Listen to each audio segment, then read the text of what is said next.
Le millionnaire a touché sa femme sans savoir qu'elle était vierge. À ce moment-là, quelque chose en elle l'a fait s'arrêter et frissonner dans le dos. Elle a avoué les larmes aux yeux, c'était la première fois. Il est tombé à genoux, et ce qu'il a fait ensuite a choqué toute la famille. Si cette histoire vous a intéressé, n'oubliez pas de vous abonner à notre chaîne et dites-nous de quelle ville vous nous regardez, on continue. Les derniers accords de la valse résonnaient encore dans l'air, tandis que François Moreau guidait. Son épouse, Hélène Beaumont-Moreau, à travers la salle de réception de l'Exclusive Resort en bord de mer à Cannes.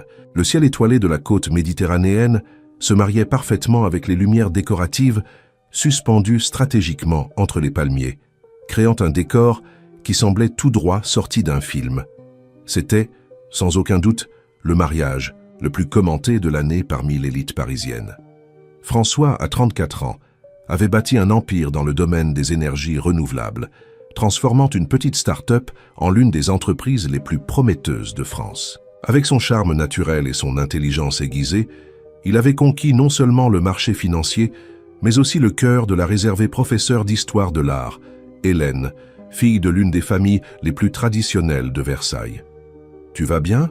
demanda François, remarquant la tension dans les yeux bruns d'Hélène, alors que les invités continuaient à célébrer autour d'eux. « Oui, juste fatiguée, » répondit-elle avec un sourire qui n'atteignait pas tout à fait ses yeux. Ce fut beaucoup d'émotions pour une seule journée. François embrassa doucement le front de son épouse, admirant à quel point elle était resplendissante dans sa robe en dentelle française, un héritage familial qui avait été soigneusement restauré pour le grand jour. Les cheveux noirs d'Hélène étaient ornés de petites fleurs blanches qui s'accordaient parfaitement avec le bouquet qu'elle avait porté pendant la cérémonie. « Plus que quelques heures, et nous pourrons enfin être seuls, » murmura-t-il, caressant légèrement son bras, un geste simple qui, à sa surprise, fit frissonner Hélène presque imperceptiblement. Madame Élisabeth, la grand-mère d'Hélène et matriarche de la famille Beaumont, observait le couple de loin avec ses yeux, perspicaces qui, même à 83 ans, ne laissaient échapper aucun détail. À ses côtés, Thérèse, la mère d'Hélène, semblait tout aussi attentive. « Elle paraît nerveuse », commenta Madame Élisabeth, ajustant le châle de soie sur ses épaules. « Plus que ce qui serait normal pour une mariée. »« Maman, ne commence. » « Pas, avertit Thérèse, bien que ses propres yeux révélaient de l'inquiétude. « Hélène a été élevée comme toutes les femmes de notre famille. Elle sait ce que signifie le mariage. »« Oui, mais les temps ont changé, » répondit la vieille. Dame avec un soupir. Et ce jeune homme, aussi brillant soit-il, vient d'un monde très différent du nôtre. De l'autre côté de la salle, Marc, le meilleur ami de François depuis leurs années d'école d'ingénieur, s'approcha avec 2 coupes de champagne. « Pour l'homme le plus chanceux de France », trinqua-t-il, lui tendant l'une des coupes. « Bien que je n'arrive toujours pas à croire que tu aies finalement cédé à l'hôtel. » François sourit, mais ses yeux ne quittaient pas Hélène, qui parlait maintenant avec quelques cousines. « Certaines personnes valent la peine qu'on change, » répondit-il avec sincérité. Marc suivit le regard de son ami et lui donna une petite tape sur l'épaule. « Hélène est vraiment spéciale, si différente des femmes avec qui tu sortais habituellement, » commenta-t-il avant d'ajouter à voix basse, « J'espère seulement que tu sais dans quoi tu t'embarques. La famille Beaumont s'est pratiquement arrêtée dans le temps. Cette grand-mère semble tout droit sortie du 19e siècle. » « C'est justement ce qui me charme chez elle, » confessa François. « Cette combinaison d'intelligence moderne et de valeurs qui semble s'être perdue de nos jours. » La fête continuait joyeusement, tandis que l'orchestre commençait à jouer des rythmes plus contemporains, encourageant les invités plus jeunes à occuper la piste de danse. François remarqua qu'Hélène avait disparu de son champ de vision et ressentit une pointe d'inquiétude. Il la trouva finalement sur la terrasse donnant sur la mer, apparemment absorbée dans la contemplation des vagues qui se brisaient sur la plage privée du resort. « Tu fuis ta propre fête ?» demanda-t-il doucement, s'approchant par derrière et enlaçant sa taille. Hélène ne répondit pas immédiatement. Quand elle se retourna enfin, François remarqua que ses yeux étaient humides. « Qu'est-ce qu'il y a ?» demanda-t-il alarmé. « Il s'est passé quelque chose. »« Ce n'est rien, » répondit-elle, essuyant discrètement une larme. « Je suis juste ému. » François n'était pas convaincu. Il connaissait Hélène depuis 2 ans, et bien qu'elle fût naturellement réservée, il ne l'avait jamais vue aussi agité. « Hélène, nous sommes mari et femme maintenant. Il n'y a plus rien que tu doives me cacher. » Son expression changea légèrement, comme si ses paroles avaient touché quelque chose de profond. « Parfois, je me demande si tu me connais. »« Vraiment, François, dit-elle. » Finalement, sa voix se perdant presque dans le bruit des vagues. Avant qu'ils ne puissent répondre, ils furent interrompus par Delphine, la seule amie d'Hélène depuis l'époque universitaire qui n'appartenait pas au même cercle social traditionnel. « Désolé d'interrompre le moment romantique, dit Delphine avec son style décontracté caractéristique, mais ta mère te cherche, Hélène. Quelque chose à propos d'une tradition familiale qui doit être respectée avant la fin de la fête. » Hélène soupira profondément. « J'arrive, répondit-elle avant de se tourner vers François. Donne-moi quelques minutes, s'il te plaît. » Tandis qu'Hélène s'éloignait avec Delphine, François resta sur la terrasse, contemplant la mer et essayant de déchiffrer le comportement de son épouse. Son téléphone vibra dans la poche de son costume. C'était un message de sa mère, Madame Solange, qui s'était retirée plus tôt à cause d'une migraine. « Mon fils, sois patient aujourd'hui. Le véritable amour se construit dans le respect. Je t'aime. » François sourit, intrigué par ce message énigmatique. Sa mère, une femme simple qui l'avait élevé seule après le décès prématuré de son père, semblait toujours avoir une sagesse qui transcendait son éducation formelle, limitée. De retour dans la salle, François observa Hélène dans un coin discret avec sa mère et sa grand-mère. Le trio conversait intensément, et il remarqua que la posture de son épouse semblait de plus en plus tendue. Quand elles se séparèrent enfin, Hélène semblait encore plus pâle. « Tout va bien ?» demanda-t-il lorsqu'elle revint à ses côtés. « Oui » répondit Hélène automatiquement, mais son sourire n'était pas convaincant. Juste des traditions de famille, rien d'important. La nuit avançait et les invités commençaient à prendre congé. Le plan était que le couple passe leur nuit de noces dans la suite présidentielle du resort, avant de partir le lendemain matin pour leur lune de miel en Provence. Tandis qu'ils montaient dans l'ascenseur privé, François remarqua que les mains d'Hélène tremblèrent légèrement. « Hélène, tu me fais vraiment m'inquiéter, confessa-t-il, tenant ses mains entre les siennes. « Si tu ne veux pas... » « Ce n'est pas ça, l'interrompit-elle rapidement. « C'est juste qu'il y a quelque chose dont nous devons parler avant de... » L'ascenseur arriva au dernier étage, interrompant ce qu'Hélène était sur le point de dire. Un employé les attendait pour les conduire à la suite, toutes décorées de pétales de rose et de bougies parfumées. Une bouteille de champagne reposait dans un seau en argent à côté du lit king size. Quand ils furent enfin seuls, François s'approcha lentement d'Hélène, qui restait immobile près de la porte, comme si elle hésitait à entrer complètement dans la chambre. Il toucha doucement son visage, faisant glisser ses doigts sur sa peau délicate dans un geste qui se voulait rassurant. La réaction d'Hélène fut inattendue. Elle ferma les yeux, et une larme silencieuse coula sur son visage. « Hélène, que se passe-t-il » demanda François, maintenant vraiment alarmé. « Je dois te dire quelque chose » répondit-elle, ouvrant les yeux et le regardant avec une intensité qu'il n'avait jamais vue auparavant. « Quelque chose à propos de moi qui pourrait changer la façon dont tu me vois. » François sentit un nœud se former dans sa gorge. Les paroles d'Hélène flottaient dans l'air comme un nuage dense, portant un poids qu'il ne pouvait pas comprendre. Prudemment, il la conduisit vers le petit canapé près de la fenêtre, qui offrait une vue panoramique sur l'océan nocturne. « Quoi que ce soit, Hélène, tu peux me le dire, » dit-il, essayant de garder une voix calme malgré l'appréhension grandissante. « Rien ne changera ce que je ressens pour toi. » Hélène respira profondément, ses doigts entrelacés sur ses genoux comme si elle cherchait des forces. Elle regarda l'alliance dorée qui ornait maintenant sa main gauche et commença à parler d'une voix tremblante.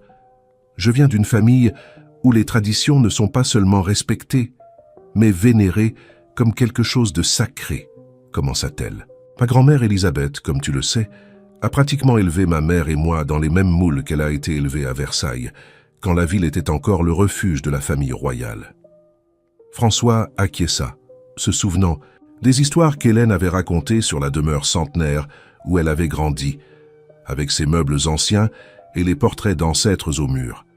« Depuis toute petite, j'ai appris qu'une femme de la famille Beaumont porte avec elle non seulement un nom, mais un héritage de valeurs, continua-t-elle.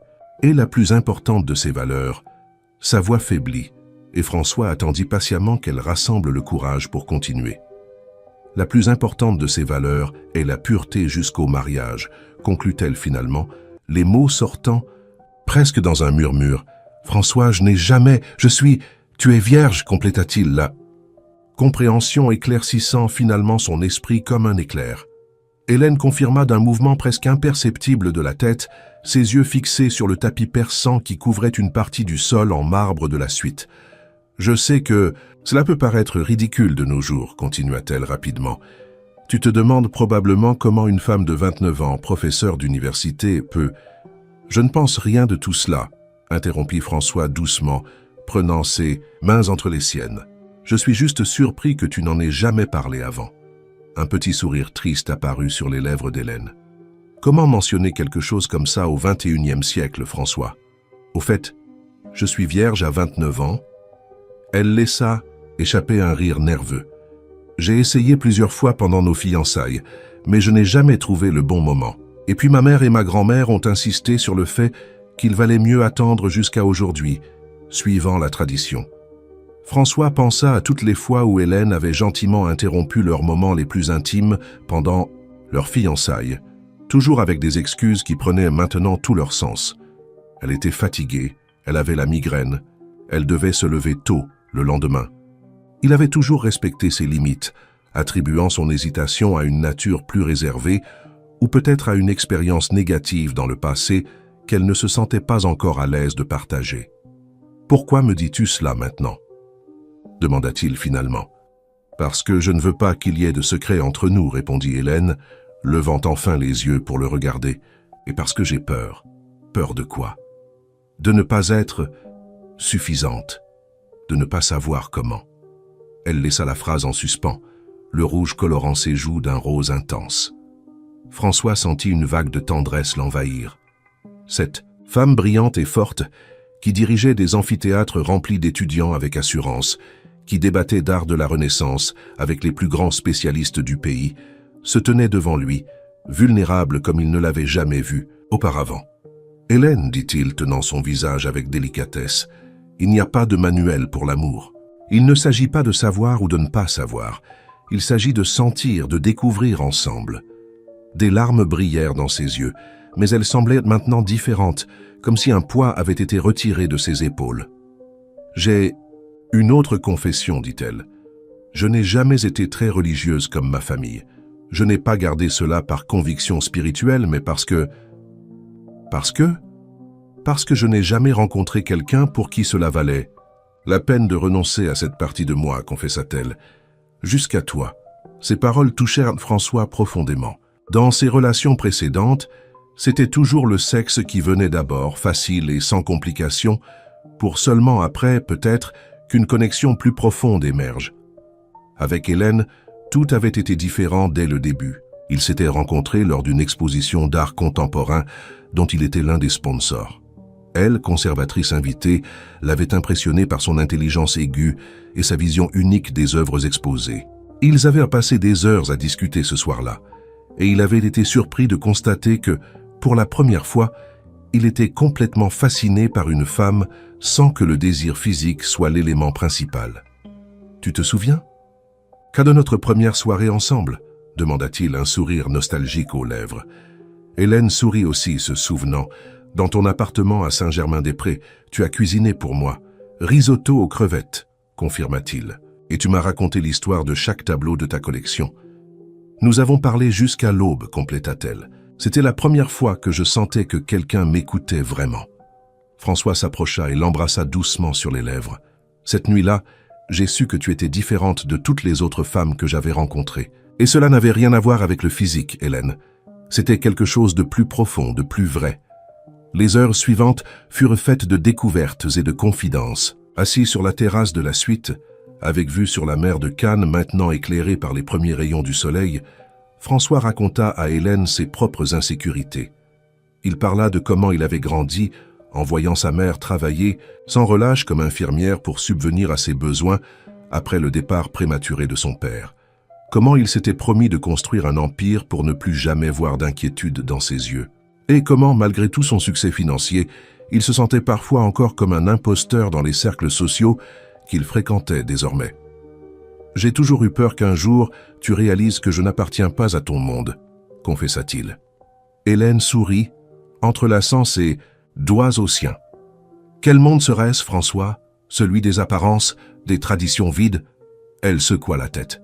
Je me suis toujours sentie étrangère dans ma propre famille. J'aime ma mère et ma grand-mère, mais je n'ai jamais vraiment partagé leurs valeurs plus conservatrices. J'ai étudié l'histoire de l'art pour comprendre comment les sociétés évoluent à travers leur expression artistique, pas pour rester accrochés au passé. Le soleil était déjà haut quand ils s'endormirent finalement, habillés enlacés sur le lit encore intact. Il n'y avait pas d'urgence. Ils avaient tout le temps du monde pour découvrir ensemble les nombreuses couches de l'amour.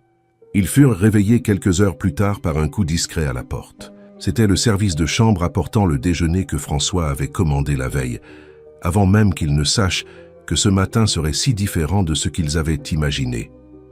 Pendant qu'ils mangeaient des fruits tropicaux et buvaient du café frais sur la terrasse, François remarqua qu'Hélène semblait différente. Il y avait une légèreté dans son sourire, un éclat renouvelé dans ses yeux. « À quoi penses-tu » demanda-t-il.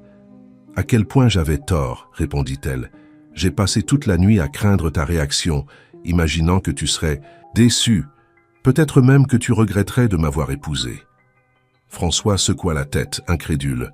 « Comment pourrais-je regretter d'avoir épousé la femme la plus extraordinaire que j'ai jamais rencontrée ?»« Delphine m'a dit que j'étais irrationnelle, » confessa Hélène. « Elle me connaît mieux que quiconque. C'est la seule personne à qui j'ai parlé de mon inexpérience. »« Delphine semble être une excellente amie, » commenta François. « Bien qu'elle n'approuve clairement pas beaucoup le style de vie de ta famille. » Hélène rit. « Delphine est comme un ouragan qui est entré dans ma vie à l'université et n'en est jamais ressorti. Elle vient d'une réalité complètement différente de la mienne, a grandi dans la banlieue de Lyon, a tout conquis avec beaucoup d'efforts. Pour elle, des traditions comme celles de ma famille sont des chaînes qui empêchent les femmes de vivre pleinement. »« Et tu es d'accord avec elle ?» Hélène réfléchit un moment avant de répondre. « Je pense que chaque personne doit trouver son propre chemin. Je ne regrette pas les choix que j'ai faits, même quand ils ont été influencés par mon éducation. Mais maintenant je comprends que je peux honorer mes racines sans en être prisonnière. » Le téléphone d'Hélène sonna, interrompant la conversation. C'était sa mère, Thérèse, visiblement anxieuse de savoir comment s'était passée la nuit. Hélène parla brièvement, la rassurant avec des réponses vagues qui semblèrent la satisfaire. « Ma mère, expliqua-t-elle après avoir raccroché, inquiète comme toujours. Elle sait ? À propos de ma virginité, bien sûr, c'est elle qui a insisté pour que je maintienne la tradition familiale. » Hélène fit des guillemets en l'air en prononçant ces derniers mots. « En fait, c'est elle qui m'a fait promettre, quand j'avais à peine 15 ans, que j'attendrais jusqu'au mariage. » François essaya d'imaginer ce que cela aurait été de grandir dans un environnement aussi rigide. Sa propre éducation avait été beaucoup plus libérale, sa mère se concentrant principalement sur l'inculcation de valeurs telles que l'honnêteté et le travail acharné, sans beaucoup de règles sur le comportement personnel. « Et maintenant ?» demanda-t-il, tenant la main d'Hélène sur la table. « Qu'est-ce qui se passe avec nous ?» Hélène sourit, se penchant pour l'embrasser doucement. « Maintenant, nous commençons notre vie ensemble, sans hâte et sans pression. Nous avons tout, le temps du monde. » La lune de miel en Provence fut comme un rêve pour François et Hélène. Loin des pressions familiales et des attentes sociales, ils trouvèrent leur propre rythme pour leurs relations. Les anciens villages provençaux, les vignobles qui s'étendaient jusqu'à l'horizon et les œuvres d'art de la Renaissance qui fascinaient tant Hélène créèrent le cadre parfait pour que le couple approfondisse leur connexion à tous les niveaux. Ce ne fut que 3 semaines plus tard, lorsqu'ils retournèrent en France, que la réalité commença à s'imposer à nouveau. L'appartement en duplex que François avait acheté à Neuilly-sur-Seine, avec vue sur la Seine, avait été décoré par un célèbre designer d'intérieur suivant les directives d'Hélène, qui avait mélangé des pièces contemporaines avec quelques meubles anciens hérités de sa famille. Le résultat était un environnement qui reflétait parfaitement l'union de ces deux mondes, apparemment distincts. La première nuit dans leur nouveau foyer, en défaisant les valises, Hélène trouva une petite boîte en velours que sa grand-mère avait discrètement placée parmi ses affaires. « Qu'est-ce que c'est ?» demanda François, remarquant l'expression intriguée sur le visage de son épouse. Hélène ouvrit la boîte avec précaution, révélant une délicate broche en or avec un saphir au centre, entourée de petits diamants. « C'est la broche de l'arrière-grand-mère Antoinette », expliqua-t-elle avec un soupir. Selon la légende familiale, c'était un cadeau de Napoléon III à mon arrière-arrière-grand-mère, qui était apparemment l'une de ses protégées. Chaque mariée de la famille la porte lors de la première réception qu'elle offre dans sa nouvelle maison. François s'approcha, examinant le bijou avec admiration. « C'est une pièce extraordinaire, commenta-t-il. Mais pourquoi sembles-tu si gênée ?» Hélène ferma la boîte d'un mouvement brusque. « Parce qu'avec chaque objet que ma famille me transmet, vient un fardeau d'attente, » répondit-elle. « Cette broche signifie que je dois organiser un dîner formel pour présenter notre foyer. » À la société, suivant un rituel qui remonte au XIXe siècle, François s'assit au bord du lit, observant attentivement Hélène. « Et tu ne veux pas faire ça ? Ce n'est pas que je ne veux pas. » Elle hésita, cherchant les mots justes. « C'est que j'ai l'impression que nous sommes constamment poussés vers des traditions qui, à bien des égards, n'ont plus de sens dans le monde où nous vivons. » Le téléphone de François sonna, interrompant la conversation. C'était Marc, les invitant à dîner le lendemain chez Christine, une amie commune qui célébrait son anniversaire. « Ce serait bon pour nous, » commenta François après avoir raccroché, « recommencer à socialiser avec des amis, quelque chose de décontracté. » Hélène accepta promptement, semblant soulagée par la possibilité de reporter les obligations sociales familiales.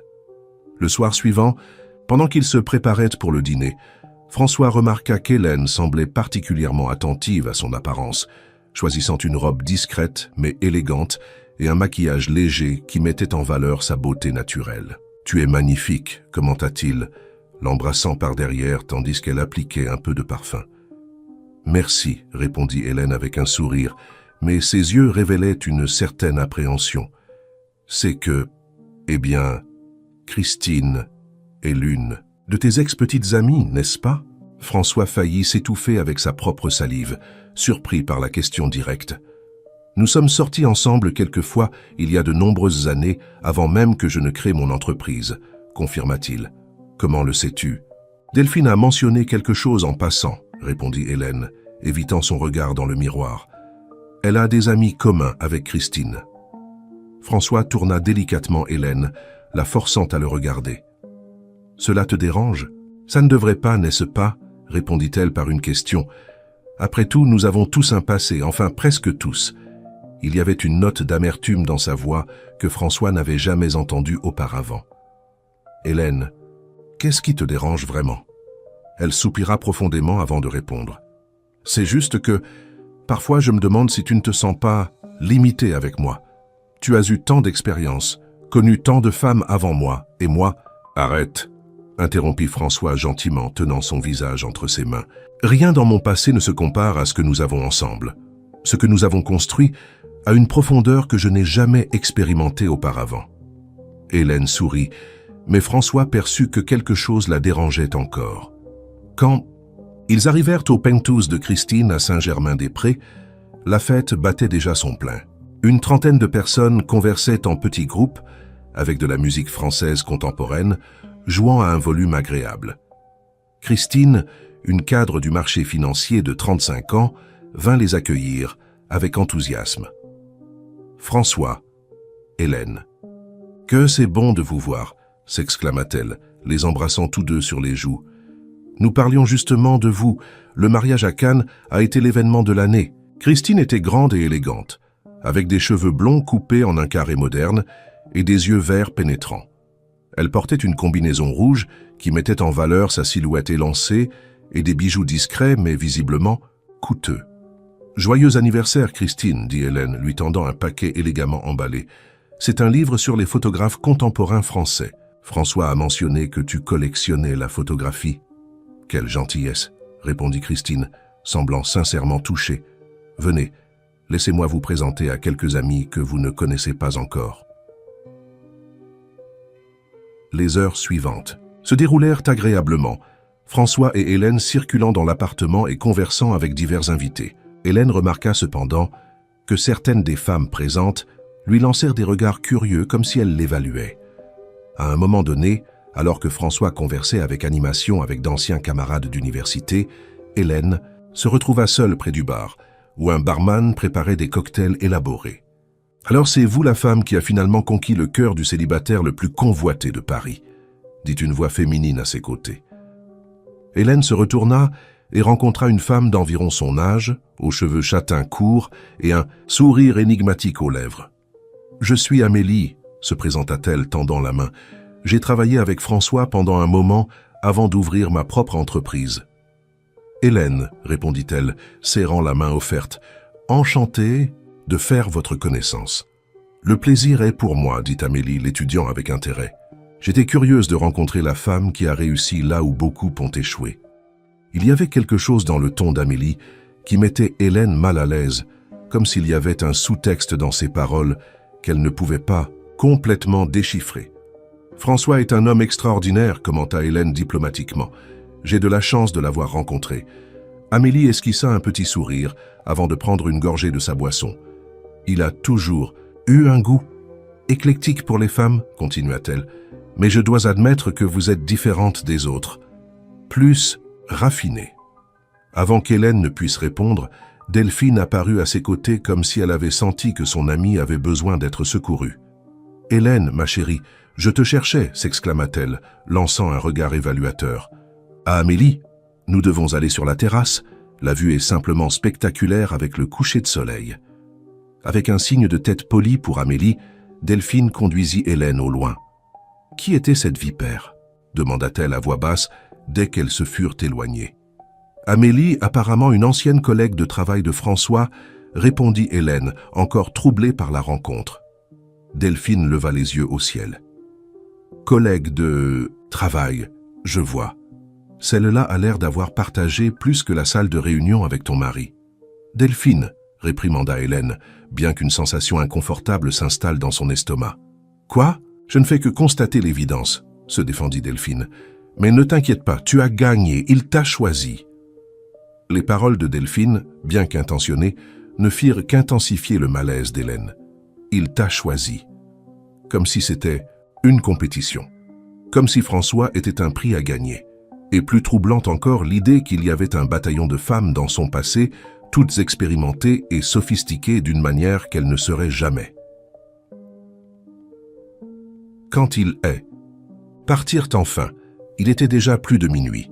Dans le taxi en route vers la maison, François remarqua le silence d'Hélène. « Tu vas bien ?» demanda-t-il tenant sa main. « Tu semblais un peu distante à la fin de la soirée. »« Je suis fatiguée, c'est tout, » répondit-elle automatiquement, regardant par la fenêtre les lumières de la ville. François n'insista pas, mais il savait qu'il y avait autre chose.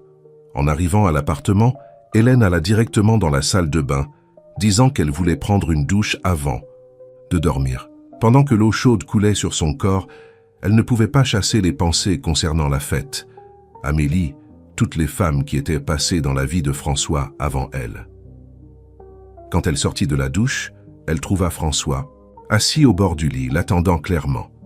Il ne portait que le bas de son pyjama, son torse musclé exposé.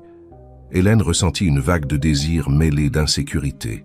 « Maintenant, tu vas me dire ce qui se passe vraiment ?» demanda-t-il doucement. Hélène soupira, s'asseyant à côté de lui. « J'ai rencontré Amélie à la fête, commença-t-elle. Elle a insinué que, que tu as eu beaucoup de femmes avant moi. » François fronça les sourcils. « Et cela te dérange ?»« Ça ne devrait pas, répondit Hélène. Mais oui, d'une certaine façon, ça me dérange. Pas pour la jalousie en soi, mais parce que ça me fait penser à quel point je suis inadéquate pour toi. »« Inadéquate ?» répéta François, sincèrement confus. « De quoi parles-tu ? François, tu es un homme expérimenté, habitué à des femmes sophistiquées comme Amélie, comme Christine. Et je suis pratiquement une novice dans tout ce qui concerne l'intimité, confessa Hélène, les mots sortant en torrent. Comment puis-je rivaliser avec ça ? François la regarda longuement avant de répondre. Il n'y a pas de compétition.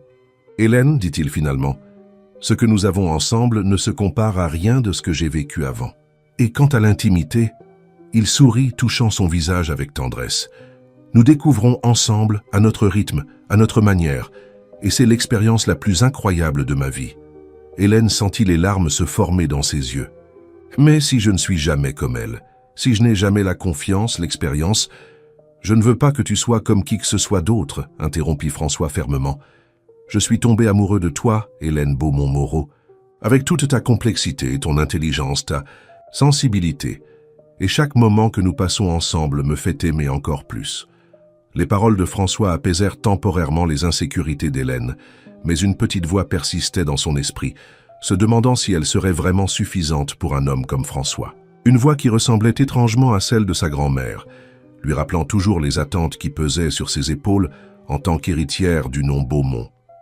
Cette nuit-là, alors que François dormait tranquillement à ses côtés, Hélène resta éveillée, contemplant le plafond et pensant à toutes les traditions qu'elle portait, à toutes les insécurités qu'elle nourrissait et à la façon de concilier le monde dans lequel elle avait été élevée avec le nouveau monde qu'elle construisait aux côtés de l'homme qu'elle aimait.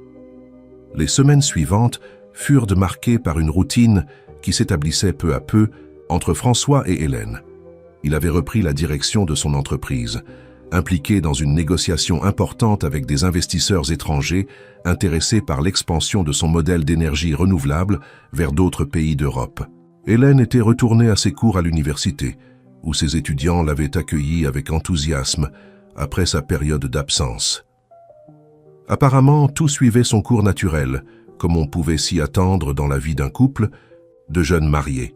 Cependant, sous la surface tranquille, les insécurités d'Hélène continuaient à croître silencieusement, alimentées par de petits incidents qui, pour d'autres, auraient pu sembler insignifiants. Un jeudi pluvieux, Hélène rentra chez elle plus tôt que d'habitude. L'un de ses cours avait été annulé en raison d'une conférence spéciale dans l'amphithéâtre principal, et elle avait décidé de profiter de ce temps libre pour préparer une surprise à François. Elle acheta des ingrédients frais au marché et prévoyait de préparer les lasagnes aux aubergines qu'il avait tant appréciées la première fois qu'elle avait cuisiné pour lui. En entrant dans l'appartement, elle sentit immédiatement que quelque chose était différent. Un léger parfum féminin flottait dans l'air, et des sons venaient du bureau. Suivant le bruit, elle trouva François assis à son bureau, accompagné d'une jeune femme aux cheveux bouclés qu'elle n'avait jamais vue auparavant. Ils étaient penchés sur une série de documents, tellement absorbés par leur discussion qu'ils ne remarquèrent pas immédiatement sa présence. « Excusez-moi, je ne voulais pas vous interrompre, » dit Hélène, les faisant tous deux lever la tête, surpris. « Hélène » s'exclama François, se levant rapidement. « Je ne t'attendais pas si tôt. Voici Julie, notre nouvelle directrice juridique. » La femme sourit cordialement, tendant la main à Hélène. « C'est un plaisir de vous rencontrer enfin, Madame Moreau.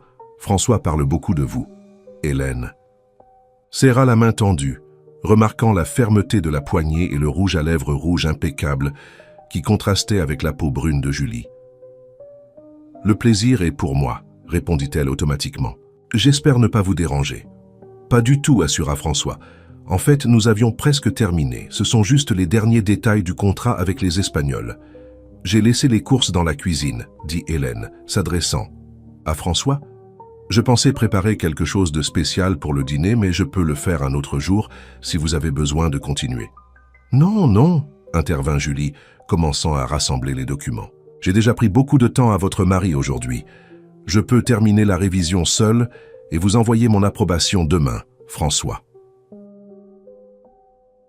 21 minutes plus tard, après une conversation polie mais clairement tendue dans le hall d'entrée, Julie prit finalement congé. Hélène retourna à la cuisine et commença à déballer les courses avec plus de force que nécessaire, claquant les portes des armoires et déplaçant les casseroles avec fracas. François l'observa quelques instants avant de s'approcher. « Tu es contrarié, » constata-t-il, non pas comme une question mais comme un fait. Hélène continua ses mouvements sans le regarder. « Pourquoi serais-je contrarié? Juste parce que j'ai trouvé mon mari à la maison, en milieu d'après-midi, avec une femme qui semble sortir tout droit d'une couverture de magazine ?» François soupira, passant sa main dans ses cheveux dans un geste de frustration. « Hélène, s'il te plaît, Julie est une professionnelle que nous avons récemment embauchée. Nous avions une réunion prévue au bureau, mais il y a eu un problème avec la climatisation centrale, et j'ai suggéré que nous venions ici, puisque c'était proche. C'était complètement professionnel. » Hélène s'arrêta enfin dans ce qu'elle faisait et le regarda. « Je sais, admit-elle, laissant tomber ses épaules. Je suis ridicule. » Non, tu ne l'es pas, répondit François, s'approchant et l'enveloppant dans une étreinte. Tu es juste humaine. Mais j'ai besoin que tu me fasses confiance, Hélène. Ce que nous avons est trop réel et précieux pour moi. Je ne ferai jamais rien pour risquer cela.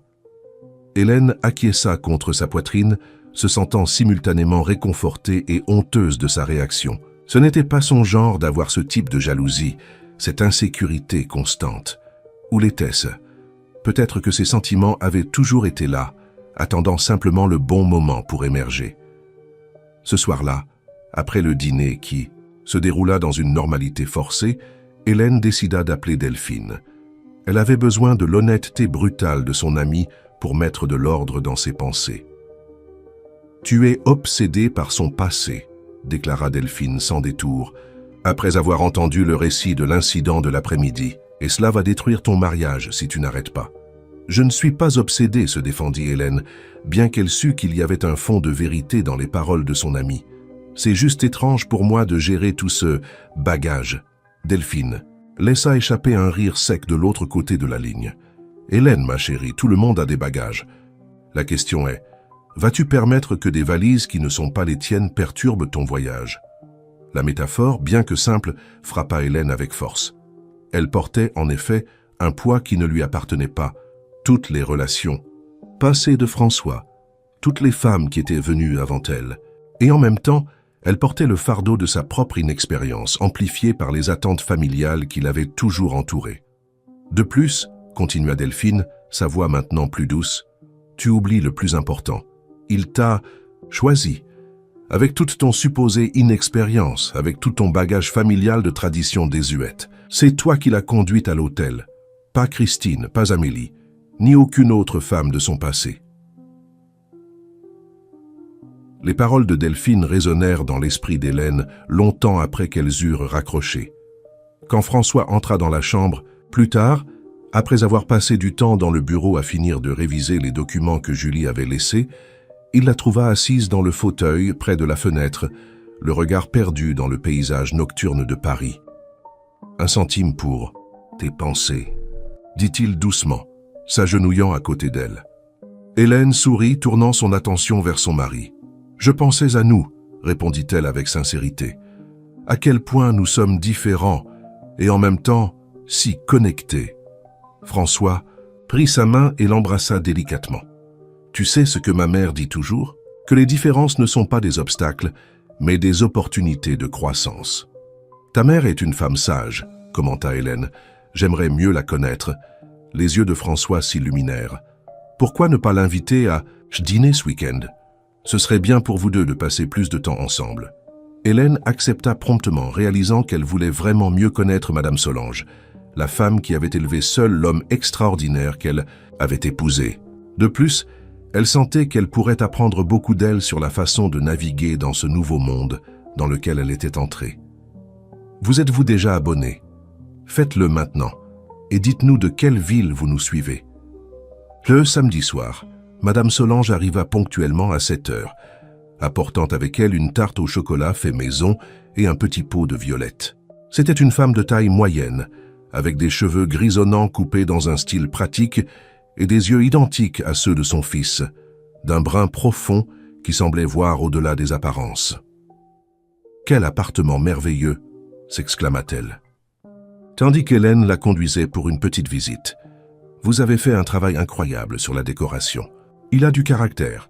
Ce n'est pas comme ces endroits qui semblent sortis des magazines où personne ne vit vraiment. » Hélène sourit, immédiatement charmée par la franchise de Madame Solange. « Ce fut un défi d'équilibrer nos préférences, » admit-elle. « J'ai fini par incorporer quelques pièces de ma famille, mais je voulais que l'espace soit vraiment le nôtre, pas une extension de la maison de mes parents. » Madame Solange acquiesça, compréhensive. « C'est exactement comme ça que ça devrait être.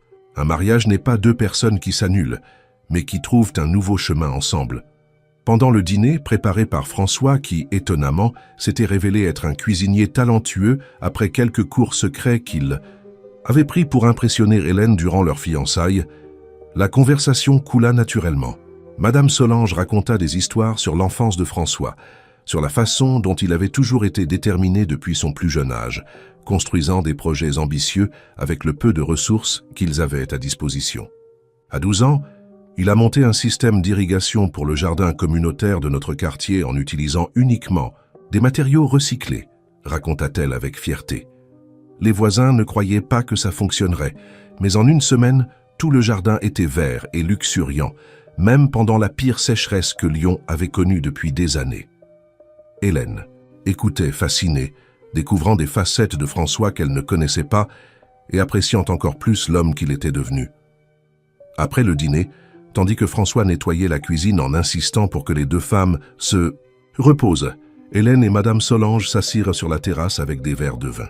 « Il t'a parlé de son père ?» demanda Madame Solange après un moment de silence confortable. Hélène hésita, incertaine de la façon de répondre, seulement qu'il est parti quand François était très jeune. Madame Solange acquiesça, prenant une petite gorgée de vin avant de continuer. Olivier était un homme brillant, un ingénieur avec des idées révolutionnaires, mais il était aussi inquiet, toujours à la recherche de quelque chose de plus, quelque chose qu'il ne semblait jamais trouver. Elle fit une pause regardant l'horizon. Quand François avait 7 ans, Olivier a reçu une proposition pour travailler sur un projet en Allemagne. C'était l'opportunité dont il avait toujours rêvé. Il a demandé que nous partions avec lui, mais j'avais ma mère malade, dont je devais m'occuper, mon travail à l'hôpital. Je lui ai demandé d'attendre quelques mois, jusqu'à ce que nous résolvions tout. Il a dit qu'il attendrait. Hélène sentit un nœud se former dans sa gorge, anticipant ce qui allait suivre. Une semaine plus tard, j'ai trouvé seulement une note, continua Madame Solange, sa voix étonnamment ferme. Elle disait qu'il ne pouvait pas attendre, que la vie était trop courte pour reporter les rêves. Nous ne l'avons jamais revu. Je suis désolée, murmura Hélène, émue par l'histoire. Madame Solange sourit, un sourire tranquille qui parlait de paix conquise après beaucoup de douleur. Tu sais ce que j'ai appris de cela, Hélène? Que le véritable amour n'est pas seulement une question de grands gestes romantiques ou de passion dévorante. Il s'agit de choisir de rester jour après jour, surtout quand il serait plus facile de partir. Les mots touchèrent Hélène profondément, comme si Madame Solange avait d'une certaine manière accédé exactement à ce qu'elle avait besoin. T'as d'entendre à ce moment-là. François t'a choisi, continua la femme plus âgée, regardant maintenant directement Hélène. Parmi toutes les personnes qu'il a rencontrées, c'est avec toi qu'il a décidé de construire une vie. Cela en dit long sur qui tu es, ma chère. Des larmes silencieuses commencèrent à couler sur le visage d'Hélène, et elle n'essaya pas de les retenir. Madame Solange prit doucement sa main, la serrant dans un geste de réconfort et de compréhension. « Nous avons peur de ce que nous ne connaissons pas, » dit-elle doucement. Et l'amour, le vrai, profond, inconditionnel, est effrayant précisément, parce qu'il nous rend vulnérables. Mais c'est dans cette vulnérabilité que nous trouvons notre plus grande force. À ce moment-là, quelque chose s'installa en Hélène. Les insécurités ne disparurent pas complètement. Ce serait irréaliste de s'y attendre, mais pour la première fois, elle sentit qu'elle pourrait peut-être apprendre à vivre avec elle sans leur permettre de dominer sa vie et son mariage. Quand François revint sur la terrasse, il trouva les deux femmes les plus importantes de sa vie dans une conversation animée sur la littérature française contemporaine, l'un des sujets préférés d'Hélène. En les observant, il ressentit une vague de gratitude si intense qu'elle lui coupa presque le souffle. D'une certaine manière, contre toute attente, il avait trouvé sa place dans le monde, son véritable foyer, non pas dans les murs d'un appartement luxueux, mais dans le cœur de la femme extraordinaire qui partageait maintenant son nom et sa vie. L'automne arriva à Paris, apportant une douceur dans la température qu'on voyait rarement dans la ville. Les feuilles de certains arbres prenaient des tons dorés, créant un contraste enchanteur avec le bleu profond de la Seine que François et Hélène pouvaient observer depuis la terrasse de leur appartement. 3 mois s'étaient écoulés depuis le mariage, et progressivement ils trouvaient à leur propre rythme, construisant jour après jour les fondations de leur vie commune. Après la conversation avec Madame Solange, Hélène se sentait plus en sécurité dans sa relation. Les insécurités surgissaient encore occasionnellement, mais elle apprenait à les reconnaître comme faisant partie d'elle-même, sans leur permettre de dicter ses actions ou d'empoisonner son bonheur. L'intimité entre eux avait fleuri naturellement, sans pression ni attente, seulement le désir sincère de se connaître dans toutes les dimensions possibles. Ce matin de samedi, Hélène se réveilla plus tôt que d'habitude, et resta à observer François pendant qu'il dormait. Son visage, détendu dans le sommeil, avait une qualité presque enfantine, dépourvue des préoccupations qui l'accompagnaient souvent pendant la journée. Elle traça doucement le contour de sa mâchoire du bout des doigts, émerveillée par le fait que cet homme extraordinaire avait choisi de partager sa vie avec elle. François ouvrit lentement les yeux, un sourire se formant sur ses lèvres en rencontrant le regard d'Hélène. « Bonjour », murmura-t-il, la voix encore rauque de sommeil. « Depuis combien de temps es-tu réveillé ? Assez longtemps pour décider que tu es encore plus beau quand tu dors, » plaisanta-t-elle, se penchant pour l'embrasser doucement. Le baiser, qui avait commencé comme un simple salut matinal, s'approfondit rapidement, chargé de désir et d'intimité.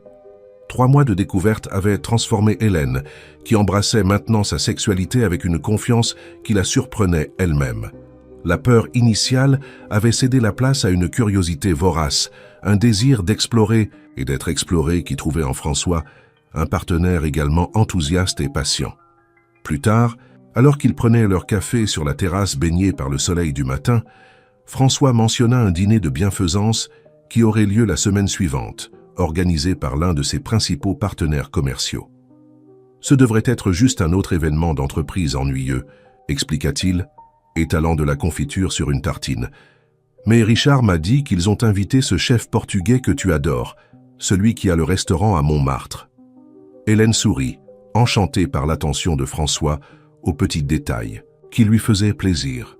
Henri Duval, ce serait merveilleux de goûter sa cuisine. J'ai essayé de faire une réservation au Loir depuis des mois, mais c'est pratiquement impossible d'obtenir une table. Alors c'est décidé, conclut François avec un sourire satisfait. Nous irons au dîner de bienfaisance. De plus, ce serait une bonne occasion pour toi de rencontrer certaines personnes de mon travail que tu n'as pas encore rencontrées. Le sourire d'Hélène vacilla légèrement, ce qui n'échappa pas à François. « Qu'est-ce qu'il y a ?» demanda-t-il, posant sa tasse sur la table. « Si tu préfères ne pas y aller, nous pouvons refuser l'invitation. »« Non, ce n'est pas ça, » s'empressa de clarifier Hélène. « C'est juste que, je me sens toujours un peu déplacé dans ces événements d'entreprise, comme si tout le monde parlait une langue que je ne maîtrise pas complètement. » François tendit la main par-dessus la table, entrelaçant ses doigts aux siens. « Tu es la personne la plus intelligente que je connaisse, Hélène. Tu peux discuter de n'importe quel sujet avec n'importe qui dans cette salle. L'intelligence académique est différente de l'intelligence sociale, argumenta-t-elle. Je peux parler pendant des heures du symbolisme dans les natures mortes hollandaises du XVIIe siècle, mais cela n'impressionnera guère tes partenaires commerciaux. Tu m'as impressionné, rappela François avec un sourire affectueux. Tu te souviens de la première fois que nous avons parlé? Tu m'as donné un cours sur la façon dont l'art contemporain français dialogue avec nos questions sociales. J'ai été complètement fasciné, non seulement par ce que tu disais, mais par la passion avec laquelle tu parlais. Hélène sourit au souvenir. Ça avait été une soirée magique, lors de l'inauguration d'une exposition au Centre Pompidou où elle avait été commissaire adjointe. François, l'un des sponsors de l'événement, s'était approché d'elle alors qu'elle observait une installation particulièrement provocante. Ce qui avait commencé comme une conversation occasionnelle sur l'œuvre s'était transformé en un dialogue profond qui s'était prolongé pendant des heures, se poursuivant dans un café voisin bien après la clôture de l'exposition. Plus, continua François, Julie sera là. Vous deux avez beaucoup en commun. Je pense que vous pourriez devenir amis. La mention de Julie fit ressentir à Hélène une pointe d'inconfort. Depuis l'incident où elle l'avait trouvée dans l'appartement, avec François, elle s'était croisée quelquefois lors d'événements sociaux, maintenant toujours une cordialité distante. Hélène savait que sa réaction initiale avait été exagérée et injuste, mais elle ne parvenait toujours pas à se sentir complètement à l'aise en présence de la belle avocate. « Vraiment ? Qu'avons-nous en commun ?» demanda-t-elle, essayant de garder un ton léger, bien qu'une note de scepticisme se soit infiltrée dans sa voix. François ne sembla pas remarquer la tension. Elle vient aussi d'une famille traditionnelle bourguignonne. Elle a étudié dans un couvent et, d'après ce qu'elle m'a dit, a eu une éducation assez similaire à la tienne. La différence est qu'elle a complètement rompu avec sa famille quand elle a décidé de poursuivre une carrière juridique au lieu d'épouser le fils d'un propriétaire de vignoble que ses parents avaient choisi pour Elle. La révélation surprit Hélène, qui avait toujours vu Julie comme la personnification de la femme moderne et indépendante, sans imaginer qu'elle portait aussi le poids d'attentes familiales traditionnelles. « Je ne savais pas cela », admit-elle, se sentant légèrement honteuse de ses jugements précipités. « Il y a beaucoup plus chez les gens que ce que nous pouvons voir à première vue », philosopha François, terminant son café. « C'est pourquoi j'essaie toujours de ne pas former d'opinion définitive avant de vraiment connaître quelqu'un. » Ces paroles, bien que simples, touchèrent Hélène profondément. Combien de fois s'était-elle sentie jugée superficiellement? Combien de fois avait-elle entendu des commentaires sur le fait d'être démodée ou réprimée pour ses choix personnels?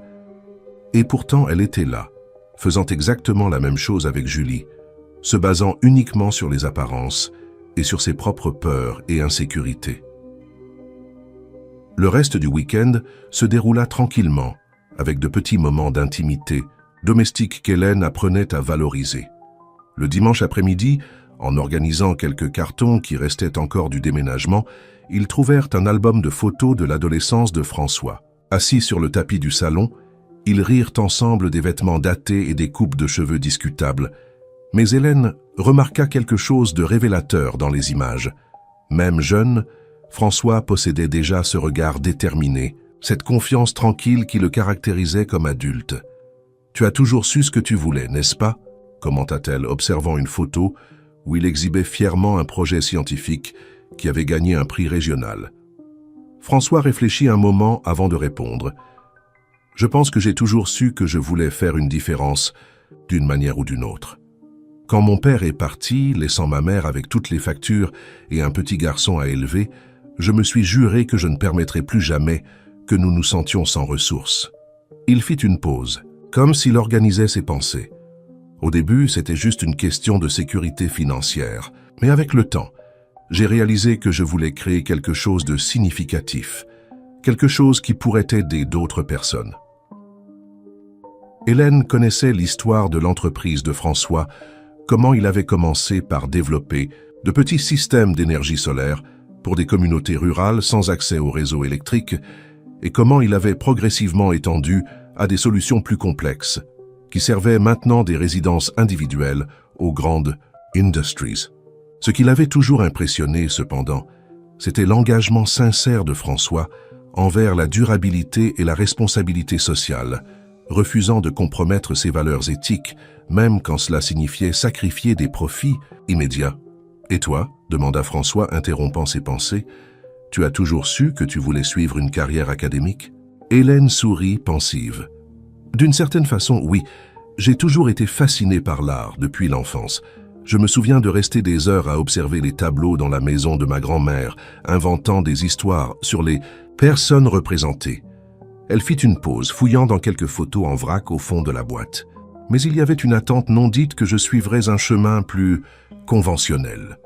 Me marier tôt, peut-être gérer les propriétés de la famille avec mon mari. Qu'est-ce qui a changé ? » « Mon père, » répondit-elle avec un sourire. Nostalgique. Aussi traditionnel qu'il soit à bien des égards, il a toujours valorisé l'éducation. Quand j'ai manifesté mon intérêt pour l'histoire de l'art, il m'a soutenu contre la résistance initiale de ma mère et de ma grand-mère. Il leur a dit que le monde changeait et que j'avais besoin d'être préparé pour subvenir à mes besoins indépendamment de tout homme. François semblait sincèrement surpris. « Ton père a dit ça ? Le même homme qui m'a interrogé pendant 3 heures sur mes intentions quand j'ai demandé ta main. » Hélène rit, se souvenant de la scène.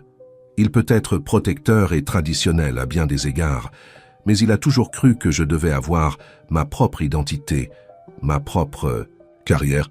Elle prit une autre photographie, celle-ci montrant son père à côté d'elle lors de sa remise de diplôme, la fierté évidente sur son visage. Je pense que c'est pour cela que, malgré toutes les traditions familiales, je ne me suis jamais senti complètement lié à elle. Je savais qu'au fond, il me soutiendrait dans mes choix, même s'ils n'étaient pas conventionnels. François étudia la photographie avec une attention renouvelée, comme s'il voyait son beau-père sous un nouveau jour. « C'est peut-être pour ça que vous vous êtes si bien entendus, malgré les différences, » observa Hélène. « Vous valorisez tous deux l'indépendance et croyez en la construction de quelque chose qui vous est propre. » La semaine passa rapidement. Et bientôt vint la soirée du dîner de bienfaisance. Hélène choisit une longue robe de soie bleu foncé, élégante sans être ostentatoire, et attacha ses cheveux en un chignon bas qui mettait en valeur son cou délicat. Quand elle sortit de la chambre entièrement préparée, elle trouva François qui l'attendait dans le salon, impressionnant dans son smoking. « Tu es éblouissante », dit-il, s'approchant pour l'embrasser doucement, faisant attention à ne pas étaler son rouge à lèvres. « Tu n'es pas mal non plus », plaisanta-t-elle, ajustant légèrement son nœud papillon. L'événement se déroulait dans un hôtel historique au centre de Paris, un petit palais du début du XXe siècle qui avait été soigneusement restauré pour préserver son architecture d'origine. En entrant dans le salon principal, Hélène fut immédiatement enveloppée par l'élégance de l'environnement. Des lustres en cristal reflétaient doucement la lumière sur les tables décorées d'arrangements élaborés de fleurs et un petit orchestre jouait de la musique classique dans un coin discret. François la guida à travers le salon, s'arrêtant fréquemment pour la présenter à des collègues et partenaires commerciaux. Hélène se sentit plus à l'aise qu'elle ne l'avait prévu, découvrant que beaucoup des personnes présentes avaient des intérêts divers au-delà du monde des affaires, rendant les conversations étonnamment agréables. Ce fut pendant l'une de ces interactions que Julie s'approcha, élégante dans une robe rouge qui contrastait dramatiquement avec sa peau brune. « Hélène, quel plaisir de vous revoir !» salua l'avocate avec un sourire qui semblait sincèrement chaleureux. « François a mentionné que vous viendriez, et j'ai pensé que nous pourrions peut-être discuter un peu. Il m'a dit que vous êtes spécialiste de l'art contemporain français, et par coïncidence, j'envisage d'investir dans quelques pièces pour mon nouvel appartement. » Surprise par l'approche directe et amicale, Hélène répondit avec une égale cordialité. Et bientôt, les deux femmes étaient engagées dans une conversation animée sur la scène artistique parisienne. Au fur et à mesure qu'elle parlait, Hélène se découvrit sincèrement intriguée par Julie, dont la trajectoire de vie se révélait beaucoup plus complexe et intéressante qu'elle ne l'avait imaginé initialement. « Ce n'était pas facile. Te rompre avec ma famille », confia Julie lorsque la conversation dériva vers ses origines. « Mes parents avaient tout planifié pour moi. Mariage à 20 ans avec le fils du propriétaire de vignoble voisin qui agrandirait nos terres et une vie consacrée à gérer la maison et élever les enfants. Quand j'ai annoncé que je voulais étudier le droit à Paris, c'était comme si j'avais lancé une bombe au dîner du dimanche. » Hélène acquiesça, compréhensive. « Je connais bien cette sensation. Bien que mes parents aient été plus flexibles, il y avait encore beaucoup d'attentes non exprimées. La différence est que j'ai réussi à négocier mon chemin sans avoir à rompre complètement. » Julie l'étudia avec un intérêt renouvelé. « C'est admirable que vous ayez réussi à équilibrer votre indépendance avec les valeurs familiales. Je n'ai jamais eu cette diplomatie. » Elle fit une pause, prenant une gorgée de son champagne. « Parfois, je me demande si je n'ai pas été trop radicale, si je n'aurais pas pu trouver un juste milieu. » La vulnérabilité inattendue dans la confession de Julie toucha Hélène profondément. Soudainement, la femme qu'elle avait vue comme une menace potentielle se transformait en quelqu'un avec qui elle partageait plus de similitudes que de différences, quelqu'un qui luttait également pour définir sa propre identité dans un monde plein d'attentes contradictoires. Au fur et à mesure que la soirée avançait, Hélène se retrouva à véritablement apprécier la compagnie de Julie et d'autres collègues de François. Quand ils s'assirent finalement pour le dîner, elle réalisa que pour la première fois, elle se sentait vraiment intégrée dans le monde de François, non pas comme une étrangère essayant de s'adapter, mais comme quelqu'un qui avait sa propre valeur et ses propres contributions à offrir. François, l'observant de l'autre côté de la table, tandis qu'elle conversait avec animation avec un couple d'environnementalistes sur la représentation de la nature dans l'art français, ressentit une vague de fierté et d'amour si intense qu'elle lui coupa presque le souffle. À ce moment, il eut la certitude absolue que parmi toutes les décisions qu'il avait prises dans sa vie, choisir Hélène avait été sans aucun doute la plus juste. L'amitié entre Hélène et Julie fleurit dans les semaines qui suivirent, le dîner de bienfaisance à la surprise des deux femmes. Ce qui avait commencé comme une trêve cordiale se transforma en une connexion authentique, basée sur des expériences partagées et un respect mutuel.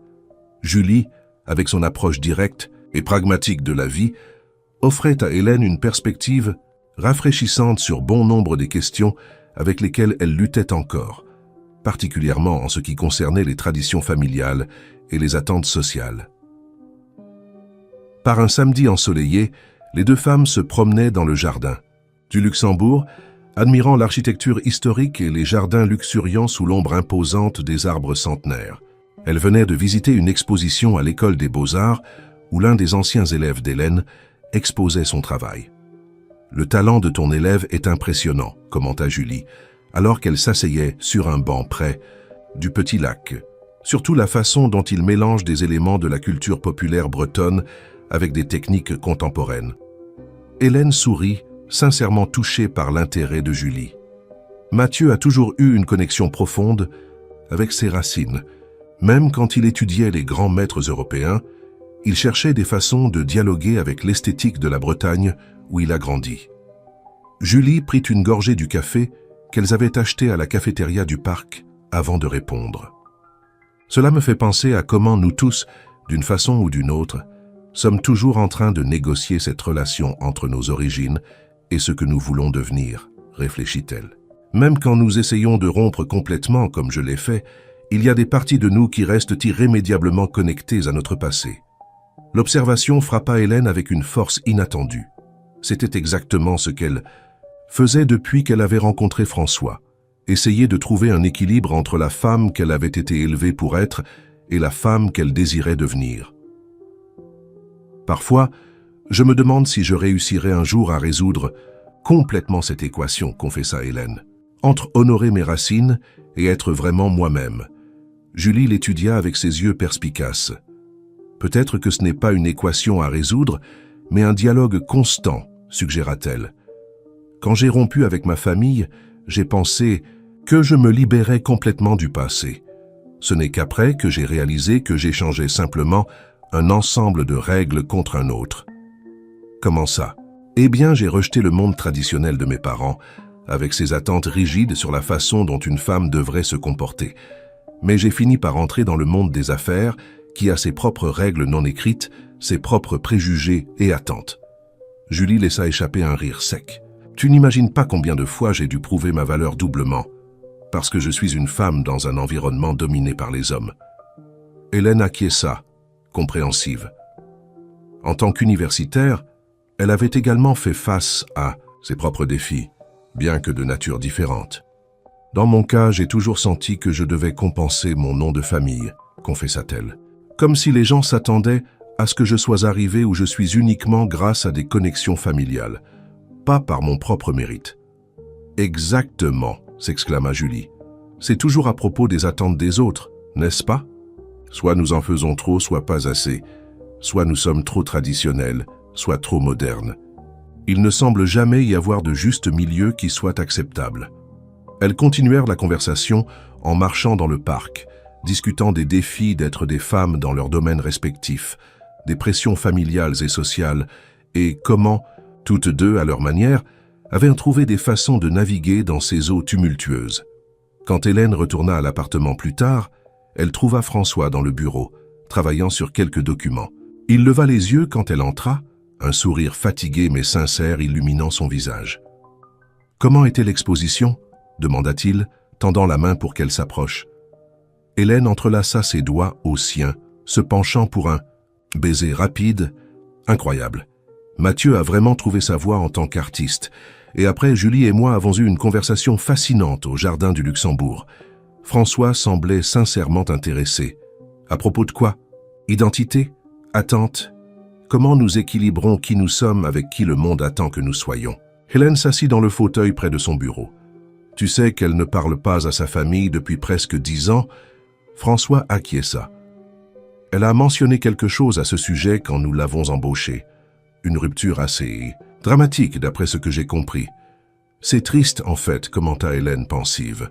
Même si je remets en question beaucoup des traditions de ma famille, je ne peux pas imaginer ma vie sans eux. François l'étudia un moment avant de fermer le dossier de documents devant lui. En parlant de famille, j'ai reçu un appel de ta mère ce matin. Hélène ressentit une pointe d'appréhension. Sa mère appelait rarement François directement, préférant toujours lui parler à elle. Que voulait-elle? Nous inviter pour le 85e anniversaire de ta grand-mère dans 2 semaines. Apparemment, ce sera une grande célébration à la maison de Versailles, avec toute la famille réunie. Hélène ressentit des émotions contradictoires surgir en elle. D'un côté, elle aimait sa grand-mère Élisabeth et voulait célébrer cette date significative. De l'autre, elle savait exactement quel type d'événement ce serait. Formel, traditionnel, plein de conversations sur la lignée familiale et d'attentes implicites sur la façon dont une Beaumont devrait se comporter. Sans mentionner les inévitables questions sur quand elle et François prévoyaient d'avoir des enfants. « Tu as répondu ?» demanda-t-elle, essayant de gagner du temps pour organiser ses pensées. « J'ai dit que je consulterais ton agenda, mais que nous ferions notre possible pour être présents, » répondit François prudemment, percevant clairement son hésitation. « C'est un événement important, Hélène. Ta grand-mère fête ses 85 ans. »« Je sais, » soupira-t-elle, « et je veux être là pour elle. C'est juste que, eh bien, tu connais ma famille. Ce sera un week-end entier de protocoles, de formalités et de questions invasives sur notre vie personnelle. » François se leva et s'approcha, s'agenouillant devant le fauteuil où elle était assise. Il prit ses mains entre les siennes, son regard intense et sincère. « Hélène, je t'ai épousée en sachant exactement d'où tu venais. Ta famille, avec toutes ses particularités, fait partie de qui tu es. » Il fit une pause, un petit sourire se formant sur ses lèvres. De plus, après avoir affronté des requins de la finance et négocié avec des politiciens corrompus, je pense que je peux survivre à un week-end avec l'aristocratie versaillaise. La plaisanterie arracha un sourire réticent à Hélène. Tu dis ça maintenant. Mais attends que tante Béatrice commence à t'interroger sur tes intentions reproductives, tout en servant le thé dans des tasses de porcelaine qui appartenaient à la famille royale. François rit, se levant et l'attirant dans une étreinte. Je promets d'être le gendre le plus charmant et diplomatiquement évasif que ta famille ait jamais vu. Hélène reposa sa tête sur sa poitrine, se sentant simultanément réconfortée et appréhensive. La perspective de retourner à la maison de son enfance en tant que femme mariée, de présenter formellement François à tous les membres de la famille élargie, dont beaucoup n'avaient pas assisté au mariage pour diverses raisons, était à la fois excitante et intimidante. « En parlant de famille, » continua François, son ton changeant pour quelque chose de plus hésitant, « j'ai quelque chose à te dire. » Hélène leva le visage pour le regarder, remarquant une expression inhabituelle dans ses yeux. « Qu'est-ce qu'il y a ?»« J'ai reçu un email hier. » Il fit une pause comme s'il cherchait les mots justes. « De mon père. » Hélène sentit sa respiration s'arrêter.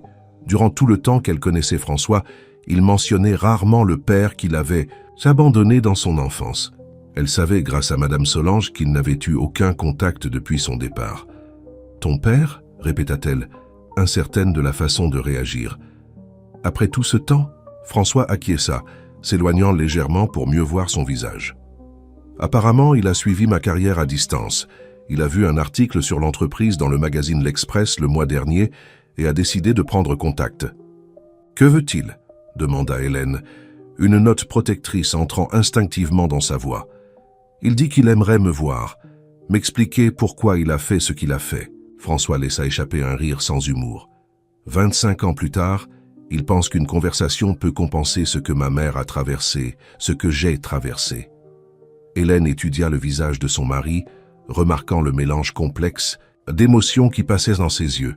Colère, douleur, curiosité, et peut-être plus surprenant, une étincelle d'espoir qu'il semblait vouloir cacher même à lui-même. « Tu envisages de le rencontrer ?» demanda-t-elle doucement. François passa sa main dans ses cheveux, un geste qu'Hélène savait indiquer son état d'agitation interne. « Je ne sais pas. Une partie de moi veut lui dire exactement où il peut mettre ses explications tardives. » Il fit une pause, sa voix baissant presque à un murmure. « Mais une autre partie veut savoir pourquoi. Pourquoi il nous a quittés? Pourquoi il n'est jamais revenu? Pourquoi il a décidé de prendre contact maintenant ?» Hélène conduisit François jusqu'au canapé où ils s'assirent côte à côte. Elle tint fermement ses mains entre les siennes, offrant un soutien silencieux, tandis qu'il traitait des émotions qu'il avait probablement réprimées pendant des années. « Tu l'as déjà dit à ta mère ?» demanda-t-elle après quelques instants. « Pas encore. Je voulais te parler d'abord. J'ai organisé mes propres pensées. » Hélène se sentit profondément touchée par la confiance qu'il plaçait en elle. C'était François dans son moment le plus vulnérable, partageant des doutes et des incertitudes qu'il permettait rarement aux autres de voir. « Que penses-tu que je devrais faire » demanda-t-il, ses yeux cherchant des conseils dans les siens. « Je pense que la décision doit être la tienne, » répondit Hélène soigneusement. « Mais je peux dire que, d'après mon expérience, les questions sans réponse ont tendance à nous hanter. Même si tu décides de ne pas lui pardonner, peut-être qu'entendre ce qu'il a à dire pourrait te donner une sorte de clôture. » François réfléchit à ces paroles, son pouce caressant distraitement le dos de sa main. « Et si ce n'est qu'une... excuse, des paroles vides, alors tu le sauras, » répondit Hélène simplement. « Et tu pourras aller de l'avant avec la certitude que tu lui as donné la chance qu'il ne t'a pas donnée. » Un silence confortable s'établit entre eux, tandis que François absorbait le conseil. Finalement, il se pencha pour l'embrasser doucement. « Comment es-tu devenu si sage ?» demanda-t-il avec un petit sourire. « Ce doit être toute cette littérature ancienne que je suis obligé de lire pour mes cours, » plaisanta-t-elle, soulagée, de voir un peu de son humour caractéristique revenir. Cette nuit-là marqua une nouvelle phase dans leur relation. Tandis que François envisageait la possibilité de confronter son passé sous la forme d'un père absent, Hélène se préparait à revisiter son propre passé en retournant à la maison familiale. Tous deux réalisèrent que de manière différente, mais parallèle, ils s'embarquaient dans des voyages de réconciliation, non seulement avec leurs histoires familiales, mais avec des parties d'eux-mêmes qu'ils avaient essayé de laisser derrière eux. Le matin suivant, en prenant le petit déjeuner sur la terrasse ensoleillée, François sembla arriver à une décision. « Je vais répondre à l'email, » annonça-t-il, une nouvelle détermination dans sa voix. « Je vais proposer une rencontre, mais avec une condition, que ma mère soit présente si elle le souhaite. Elle mérite d'entendre ses explications autant que moi. » Hélène acquiesça, fière de la force et de la compassion qu'elle voyait chez son mari. « Et pour l'anniversaire de ma grand-mère ?» demanda-t-elle, reprenant le sujet de la veille. « Nous avons encore le temps de nous préparer psychologiquement. » François sourit, tendant la main par-dessus la table pour entrelacer ses doigts aux siens. « Une chose à la fois. D'abord, affrontons nos fantômes personnels. Ensuite, nous pourrons affronter ensemble l'armée de parents aristocratiques qui attend à Versailles. » Hélène ne put s'empêcher de rire de l'image évoquée par ces paroles. Soudain, la perspective de présenter formellement François à la famille élargie ne semblait plus si intimidante. En fait, il y avait une partie d'elle qui était curieusement impatiente de voir comment il naviguerait dans l'écosystème social, complexe des Beaumont, avec ses alliances non déclarées, ses anciennes rivalités et ses codes de conduite implicites. En regardant l'homme en face d'elle, Hélène ressentit une vague de gratitude et d'admiration. En quelques mois de mariage, ils avaient affronté des insécurités, des révélations, et maintenant ils se préparaient à confronter des aspects de leur passé que tous deux avaient essayé, de différentes manières, de laisser derrière eux, et à travers tout cela, leur connexion s'était seulement renforcée, s'approfondissant en quelque chose de beaucoup plus riche et complexe qu'elle n'avait jamais imaginé possible. « Qu'est-ce qu'il y a ?» demanda François, remarquant son expression contemplative. « Rien, » répondit-elle avec un sourire. « Je pensais juste à quel point nous avons de la chance de nous être trouvés. » La demeure familiale des Beaumont à Versailles s'élevait majestueusement contre le ciel bleu d'automne, ses murs d'un jaune doux contrastant avec le vert luxuriant des jardins qui l'entouraient. Construite à la fin du XIXe siècle, la propriété conservait l'élégance aristocratique de l'époque impériale, avec ses hautes fenêtres, ses balcons en fer forgé et le blason de la famille discrètement sculpté au-dessus de l'entrée principale. Hélène ressentit un mélange de nostalgie et d'appréhension, tandis que la voiture de François remontait l'allée d'arbres centenaires qui menait à la maison principale. Cela faisait presque 1 an depuis sa dernière visite, quand elle avait officiellement annoncé ses fiançailles avec François. À cette occasion, la réaction de la famille avait été un mélange prudent d'approbation pour le statut financier de François et de réserve quant à ses origines modestes. Un homme qui avait bâti son propre empire à partir de rien, sans connexion familiale ni nom traditionnel.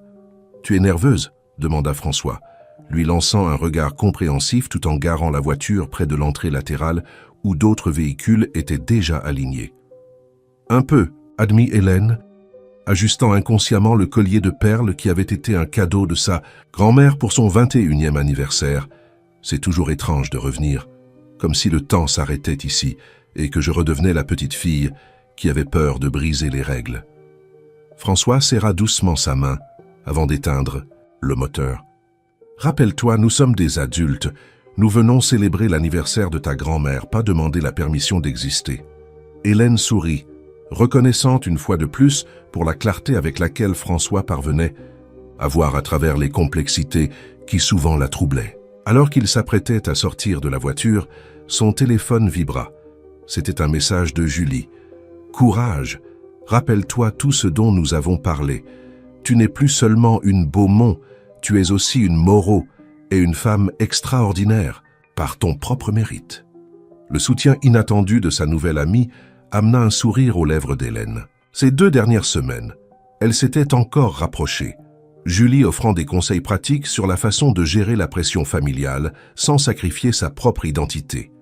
C'était une perspective précieuse, venant de quelqu'un qui avait pris la voie la plus radicale de la rupture complète. Avant qu'ils ne puissent atteindre la porte principale, ils furent interceptés par Thérèse, la mère d'Hélène, qui venait à la hâte par le jardin latéral. À 57 ans, elle conservait l'élégance aristocratique qui caractérisait les femmes de la famille, avec des cheveux châtains impeccablement coiffés en un chignon discret et une robe bleu marine de coupe classique. « Hélène, ma chérie. »« François, que c'est bon que vous soyez arrivés !» s'exclama-t-elle, embrassant sa fille sur les 2 joues avant d'offrir la même courtoisie à son gendre. « Ta grand-mère est impatiente de vous voir. » Hélène remarqua immédiatement la tension dans le sourire de sa mère, un signe qu'elle avait appris à reconnaître depuis l'enfance. « Tout va bien, maman ?» demanda-t-elle tandis qu'il se dirigeait vers la maison. Thérèse hésita brièvement avant de répondre, baissant la voix. « Ta tante Béatrice a amené la fille de Richard. » L'information frappa Hélène comme un coup de poing dans l'estomac. Richard, son cousin au second degré, avait eu une brève relation il y a des années avec une femme d'origine modeste, résultant en une grossesse que la famille avait traitée comme un scandale à cacher. La relation s'était terminée avant même la naissance de l'enfant, et la famille Beaumont avait pratiquement effacé l'existence de la petite fille, maintenant âgée d'environ 7 ans. « Claire est ici ?» demanda Hélène sincèrement surprise. « Oui », confirma Thérèse avec un soupir résigné. « Apparemment, la mère de la petite est hospitalisée, une sorte de chirurgie. Béatrice, dans un rare moment de conscience familiale, s'est proposée pour garder l'enfant pendant quelques semaines. Elle fit une pause significative. Ta grand-mère n'est pas exactement enchantée de la situation. » François, qui suivait la conversation en silence, lança un regard interrogateur à Hélène, qui promit silencieusement de tout lui expliquer plus tard. Quand ils entrèrent dans la maison, ils furent immédiatement enveloppés par l'atmosphère caractéristiquement formelle des réunions familiales des Beaumont. Le grand salon principal avait été décoré avec des fleurs fraîches et d'anciennes photographies de la famille, dont plusieurs de Madame Elisabeth, elle-même à différentes étapes de sa vie. Un quatuor à cordes jouait discrètement dans un coin, créant une bande sonore élégante pour les conversations contenues qui coulaient entre la quarantaine d'invités déjà présents. Hélène aperçut sa grand-mère assise dans un fauteuil, à haut dossier près de la cheminée, recevant les compliments des membres de la famille avec la dignité royale qui l'avait toujours caractérisée. À 85 ans, Madame Elisabeth maintenait une posture impeccable, ses cheveux complètement blancs coiffés en une coiffure élaborée qui s'accordait parfaitement avec sa robe de soie vert foncé. « Grand-mère » appela doucement Hélène en s'approchant. « Joyeux anniversaire !» Les yeux de la matriarche, encore étonnamment vifs et perspicaces, s'illuminèrent en voyant sa petite fille. « Hélène, ma chérie !» s'exclama-t-elle, tendant ses mains ridées, mais toujours ornées des bagues de famille. « Et François, comme c'est bon que vous ayez pu venir !» Hélène se pencha pour embrasser le visage de sa grand-mère, sentant le parfum familier de lavande qu'elle lui avait toujours associé. François suivit son exemple, démontrant le respect formel qu'il savait être attendu. « Le temps a été généreux avec vous, Madame Elisabeth », commenta-t-il avec un sourire charmant. « Vous êtes plus élégante à chaque fois que nous nous rencontrons. » La matriarche rit, visiblement flattée par le compliment. « Je vois que ton mari reste aussi galant que toujours, Hélène », commenta-t-elle avant de baisser la voix. Et comment vont les choses? Y a-t-il déjà des nouvelles d'un arrière-petit-enfant en route? Hélène sentit le rouge lui monter aux joues, même si elle s'attendait à cette question. Pas encore, grand-mère, répondit-elle diplomatiquement. Nous nous adaptons d'abord à la vie de mariée. Madame. Élisabeth fit un petit son de désapprobation. À mon époque, il n'y avait pas toute cette attente. Je me suis mariée à 18 ans et ton père était déjà en route avant notre premier anniversaire de mariage. François, percevant l'inconfort d'Hélène, intervint doucement. Madame Élisabeth, Hélène fait un travail extraordinaire à l'université. Elle a récemment été invitée à être commissaire principale d'une exposition internationale qui viendra au Centre Pompidou l'année prochaine. C'est un honneur significatif pour quelqu'un d'aussi jeune. La diversion fonctionna, momentanément, la matriarche démontrant un intérêt poli, bien qu'Hélène puisse percevoir que le sujet des arrière-petits-enfants serait repris à la première occasion.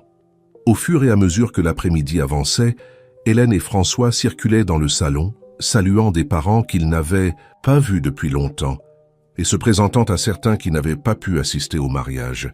Hélène remarqua comment François naviguait avec une aisance surprenante dans l'écosystème social complexe de la famille, conquérant des tantes conservatrices avec sa connaissance des vins fins et des cousins prétentieux avec des commentaires perspicaces sur le marché financier. Ce fut pendant l'une de ces interactions qu'Hélène aperçut, dans un coin plus éloigné du salon, une petite fille aux cheveux bruns bouclés, assise seule sur un canapé, feuilletant distraitement un livre illustré. Claire. Même sans avoir jamais rencontré l'enfant personnellement, Hélène la reconnut immédiatement par la ressemblance frappante avec son cousin Richard. S'excusant discrètement de la conversation dans laquelle elle était engagée, Hélène se dirigea vers le canapé et s'assit à côté de la fillette. « Bonjour », salua-t-elle gentiment, « tu dois être Claire. Je suis Hélène, ta cousine. » La fillette leva les yeux de son livre, étudiant Hélène avec une intensité surprenante pour quelqu'un d'aussi jeune. « Je sais qui tu es », répondit-elle avec un sérieux presque comique. « Tante Béatrice m'a montré ta photo. Tu t'es mariée avec un homme riche qui n'est pas de la famille. » Hélène ne put contenir un rire face à la franchise enfantine. « Eh bien, c'est partiellement vrai. Mon mari s'appelle François, et il n'est pas de la famille, mais il y a beaucoup plus en lui que le simple fait d'être riche. » Claire sembla considérer cette information avec sérieux. « Tante Béatrice a dit que personne ne voulait que je vienne, mais maman est malade et il n'y avait personne d'autre pour s'occuper. »« De moi, confessa-t-elle à voix basse, revenant au livre sur ses genoux. La dame aux cheveux blancs ne m'aime pas. Elle ne me regarde même pas vraiment. » Le cœur d'Hélène se serra devant la conscience que l'enfant démontrait déjà de sa position marginale dans la famille. Avant qu'elle ne puisse répondre, elle sentit une présence à ses côtés et elle leva les yeux pour trouver François qui les observait avec intérêt. « François, voici Claire, » présenta Hélène. « Claire, c'est mon mari, François. » Au lieu d'offrir un salut formel, François s'assit de l'autre côté de la fillette et se pencha pour jeter un coup d'œil au livre sur ses genoux. « La petite sirène », commenta-t-il, reconnaissant l'histoire. « C'était l'un de mes préférés quand j'avais à peu près ton âge. » Claire le regarda avec un intérêt renouvelé. « Tu aimes les histoires sur la mer ?»« J'adore », confirma François avec un sourire complice, particulièrement celles avec des créatures magiques et des mondes secrets sous les vagues. Ce qui suivit fut une conversation animée sur les livres pour enfants, François démontrant une connaissance surprenante du sujet. Hélène observait, émerveillée, comment il parvenait en quelques minutes à conquérir complètement la confiance de la fillette que toute la famille traitait comme une intruse. Quand Béatrice vint finalement chercher Claire pour le dîner, qui serait bientôt servi, la fillette semblait réticente à les quitter, surtout après que François eut promis de lui prêter quelques livres de sa propre collection d'enfance qu'il conservait encore.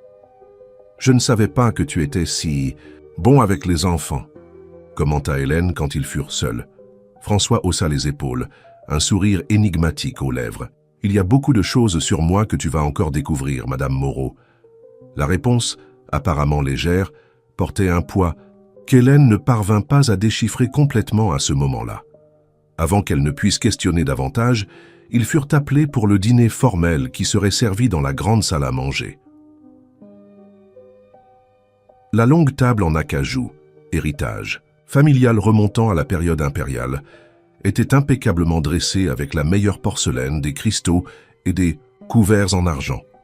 Les places avaient été soigneusement désignées suivant la hiérarchie familiale, avec Madame Élisabeth en bout de table, naturellement. Hélène et François furent placés près de la matriarche, un honneur qui ne passa pas inaperçu auprès des autres membres de la famille. Le dîner se déroulait avec la formalité typique des Beaumont, des conversations polies entrecoupées de longs silences et d'occasionnelles références voilées à des questions familiales, jamais complètement discutées ouvertement. Hélène remarqua que Claire avait été placée à une table plus petite, séparée, avec quelques autres enfants de la famille, tous clairement plus jeunes qu'elle. Ce fut pendant le dessert que survint le premier moment véritablement tendu de la soirée. Oncle Albert, le frère cadet de Thérèse, connu pour son conservatisme et pour souvent parler plus qu'il ne le devrait après quelques verres de vin, s'adressa à François d'une voix assez forte pour être entendue par une bonne partie de « à la table ». Alors François, Hélène nous a dit que vous avez finalement repris contact avec votre père, commenta-t-il, une lueur malicieuse dans les yeux. Ça doit être intéressant de découvrir vos véritables origines après tant de temps. Un silence gêné tomba sur la table. Hélène sentit son corps se raidir, la colère montant comme une vague. L'information concernant le père de François était quelque chose qu'elle n'avait partagée qu'avec sa mère, dans une conversation qu'elle croyait privée. Avant qu'elle ne puisse intervenir, cependant, François répondit avec un calme surprenant. « En fait, Albert, mes origines n'ont jamais été un mystère pour moi, dit-il, sa voix tranquille mais ferme. J'ai été élevé par une femme extraordinaire qui m'a appris que la valeur d'une personne ne réside pas dans son nom de famille ou dans qui sont ses parents, mais dans les choix qu'elle fait chaque jour. » Il fit une pause, prenant une gorgée de vin avant de continuer. « Quant à mon père biologique, oui, il a récemment pris contact. Je vais le rencontrer la semaine prochaine, accompagné de ma mère. Ce sera intéressant d'entendre ce qu'il a à dire après 25 ans. » La réponse, délivrée sans hostilité mais avec une dignité indéniable, sembla désarmer complètement l'oncle Albert, qui marmonna quelque chose d'inaudible avant de reporter son attention sur le dessert. Hélène ressentit une immense fierté envers François à ce moment-là. En quelques secondes, il avait non seulement neutralisé une tentative d'humiliation, mais aussi réaffirmé ses valeurs d'une manière que même la famille aristocratique Beaumont ne pouvait qu'admirer. Le reste du dîner se déroula sans autre incident significatif, et bientôt les invités retournèrent au salon principal pour le café et les liqueurs. C'est alors qu'Hélène remarqua l'absence de Claire. Inquiète, elle s'excusa et partit à la recherche de la fillette. Elle la trouva finalement dans la bibliothèque, assise seule dans un fauteuil trop grand pour sa taille, regardant fixement un portrait de famille sur le mur opposé, une peinture à l'huile montrant 3 générations de Beaumont, incluant Richard, son père biologique. « Tout va bien, Claire ?» demanda doucement Hélène en s'approchant. La fillette ne détourna pas les yeux du portrait. « C'est mon père. »« N'est-ce pas ?» demanda-t-elle, pointant la figure de Richard dans la peinture. « Tante Béatrice dit qu'il voyage, mais je l'ai entendu dire au téléphone qu'il ne veut pas me voir. » Hélène eut l'impression que l'air avait été aspiré de ses poumons. La cruauté désinvolte avec laquelle la famille traitait Claire, lui, sembla soudain insupportable. Elle s'assit à côté de la fillette, considérant soigneusement ses prochaines paroles. « Parfois, les adultes commettent des erreurs, Claire, commença-t-elle avec honnêteté. Et parfois, ces erreurs blessent des personnes qui ne méritent pas d'être blessées. »« Comme moi ?» demanda la fillette, sa voix petite mais étonnamment ferme. « Comme toi », confirma Hélène, « mais je veux que tu saches une chose très importante. Rien de tout cela n'est ta faute. Et tous les adultes de la famille ne pensent pas de la même façon. » Avant qu'elles ne puissent continuer la conversation, elles furent interrompues par l'arrivée de François qui semblait les avoir cherchées. « Ah, vous voilà, dit-il en s'approchant. Madame Élisabeth s'apprête à couper le gâteau, et je pense que vous voudrez être présente. » Claire hésita, regardant à nouveau le portrait. « Elle ne voudra pas que je sois là, murmura-t-elle. Elle ne me regarde même pas. » François s'agenouilla devant le fauteuil, se mettant à hauteur des yeux de la fillette. « Tu sais, Claire, quand j'avais à peu près ton âge, je me sentais aussi comme si je n'appartenais pas à certains endroits. Ma mère travaillait comme infirmière dans la maison d'une famille riche et parfois je devais l'accompagner. Les autres garçons, les fils des propriétaires, me faisait toujours sentir que je ne devrais pas être là. « Et que faisais-tu » demanda Claire, sincèrement intéressée. « Ma mère m'a appris que personne ne peut te faire sentir inférieur sans ton consentement. Alors, j'entrais la tête haute, comme si cet endroit était autant le mien que le leur. Il tendit la main à la fillette. « Que dirais-tu d'entrer ensemble, toi, Hélène et moi, la tête haute ?» Après un moment d'hésitation, Claire accepta la main offerte, permettant à François de la conduire de retour au salon, avec Hélène suivant juste derrière, son cœur débordant d'émotion devant la sensibilité et la sagesse avec lesquelles son mari avait géré la situation. Quand ils entrèrent dans le salon, la scène qu'ils trouvèrent surprit tout le monde. Madame Élisabeth, au lieu d'occuper sa place habituelle au centre de l'attention, s'était discrètement écartée et se trouvait maintenant dans un coin plus tranquille, observant l'activité avec une expression contemplative. Remarquant leur présence, la matriarche fit un geste subtil, les appelant près d'elle. Quand ils s'approchèrent, Hélène s'aperçut que sa grand-mère regardait directement Claire, la voyant réellement peut-être pour la première fois. « Tu es la fille de Richard », dit-elle, non pas comme une question, mais comme une constatation.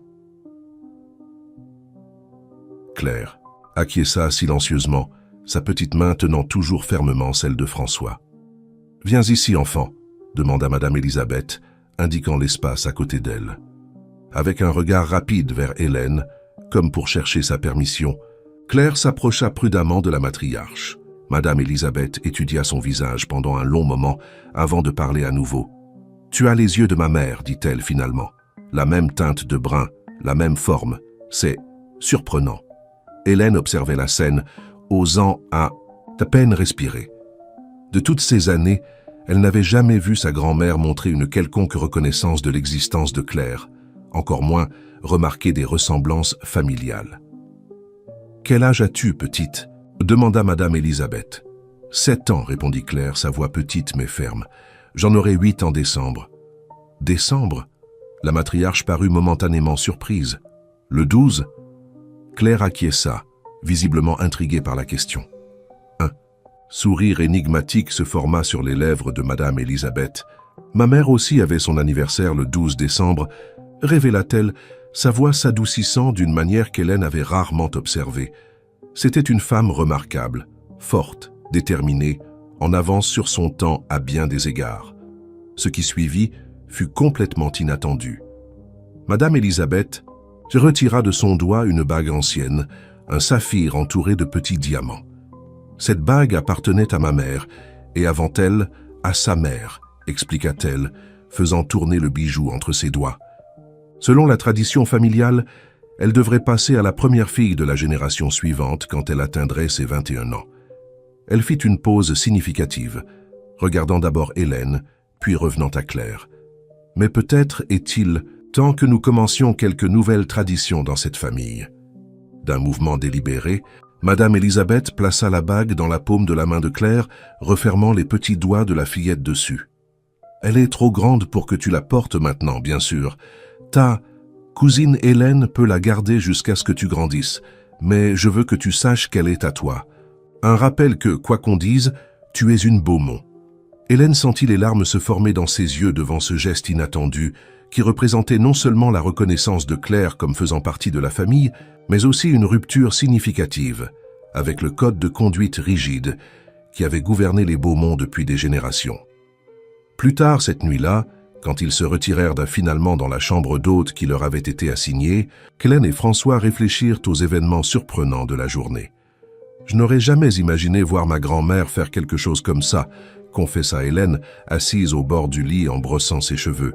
C'est comme si, à 85 ans, elle remettait enfin en question des valeurs qu'elle a suivies toute sa vie. François, qui venait de terminer un appel avec sa mère pour confirmer les détails de la rencontre avec son père la semaine suivante, s'assit à côté d'elle. « C'est peut-être ce qui arrive quand on atteint un certain âge, suggéra-t-il. On commence à se demander si les règles qu'on a suivies pendant si longtemps ont vraiment un sens en fin de compte. » Hélène acquiesça pensive. « Tu sais ce qui est le plus surprenant? La bague qu'elle a donnée à Claire, pendant des années, tout le monde supposait qu'elle serait un jour à moi. C'était pratiquement un fait établi dans la famille. Et pourtant, je ne ressens aucun ressentiment. En fait, je suis fier d'elle. François sourit, l'enveloppant dans une étreinte latérale. Ta grand-mère est une femme remarquable. Je comprends mieux maintenant d'où vient ta force. Hélène se pencha contre lui, absorbant sa chaleur et son soutien. Et toi, tu es nerveux à propos de la rencontre avec ton père? François soupira profondément. Nerveux, anxieux, en colère, curieux. C'est une tempête d'émotions. Il fit une pause, ses yeux rencontrant les siens. Mais savoir que tu seras là à mes côtés rend tout plus supportable. Toujours, promit Hélène, scellant l'engagement par un doux baiser. Tandis qu'il se préparait à dormir, Hélène réfléchit au voyage extraordinaire qu'ils avaient parcouru ensemble ces derniers mois. Ce qui avait commencé comme une révélation nerveuse lors de leur nuit de noces s'était transformé en une exploration profonde non seulement de leur intimité physique, mais aussi des couches complexes de leurs histoires personnelles et familiales. François, comme s'il lisait dans ses pensées, l'attira plus près tandis qu'il s'installait sous les draps. « Je n'aurais jamais imaginé que le mariage puisse être ainsi », confessa-t-il à voix basse. Pas seulement le plaisir et la compagnie, mais ce partenariat, cette sensation que nous construisons vraiment quelque chose de significatif ensemble. Hélène sourit dans la pénombre, son cœur débordant d'un amour qui grandissait et se transformait chaque jour, devenant quelque chose de beaucoup plus profond et résistant que n'importe quel conte de fées romantique ne pourrait capturer. « C'est drôle », murmura-t-elle, déjà à moitié endormie. « J'ai passé tant de temps à m'inquiéter de mon inexpérience, craignant de ne pas être assez pour toi. Et maintenant je réalise que nous apprenons tous les deux ensemble le véritable sens de l'intimité. Ce n'est pas seulement le physique, mais cette vulnérabilité, cette volonté de nous montrer nos blessures les plus profondes, l'un à l'autre. » François embrassa doucement son front. « Et il n'y a personne d'autre avec qui je préférerais apprendre. Plus vous commentez et partagez,